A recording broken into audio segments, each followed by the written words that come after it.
ধুবুৰী আদাবাৰী অঞ্চলত জিলা খাদ্য আৰু যোগান বিভাগৰ অভিযানত চৰকাৰী কৰ ফাঁকিৰে অবৈধভাৱে সৰবৰাহ কৰা মুঠ 270টা বস্তা ধান জব্দ কৰে।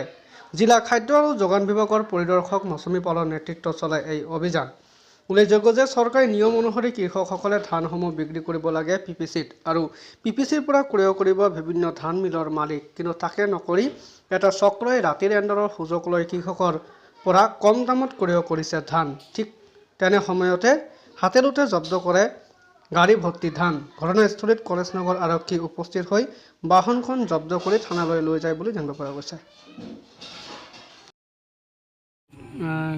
কিহৰ ভিত্তিত আৰু ক'ত অভিযান চলালে?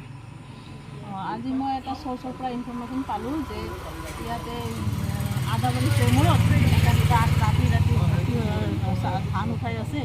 সেই চ'ৰ্চৰ ভিত্তিত মই আহিলোঁ, আহি চালোঁ যে কথাটো সঁচা হয়।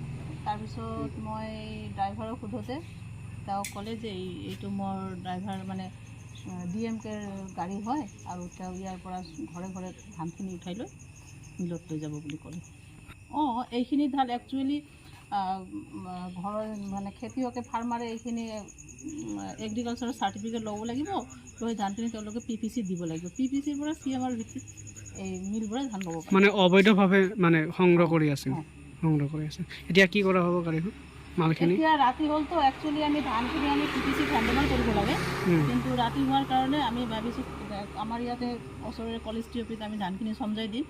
সিহঁতে হয়তো ৰাতি এগ্ৰিকালচাৰ কেম্পাছত ধানখিনি ৰাতি থ'ব, কালিলৈ আমি মানে মুঠতে অনুমতি অবিহনে মানে ধানবিলাক কিনি আছিলে। ঠিক আছে। ঘৰ আপোনাৰ এই মালটো ক'ৰ পৰা আনিছিলে? কাৰ মানে মালটো কোনে ক্ৰয় কৰি আছে? মালিক কোন? এইটো মালিক হ'ল গাড়ীৰ মালিকো যেনে সঞ্জয় কুমাৰ মোক মালত আহে তেখেতেৰে মাল। আপুনি ক'ৰ পৰা আনিছিলে? এতেই লোট হৈ আছে। ইয়াৰ পৰা ক'ত লৈ যাব বুলি ভাবিছে? এইটো এই যে DMK মিলত যাব। মিলত যাব ন? DMK মিলত? DMK সঞ্জয় কুমাৰ মোক ক'ত মিলটো? এইটো এই যে লোকনাথ গল্লী। লকডাউন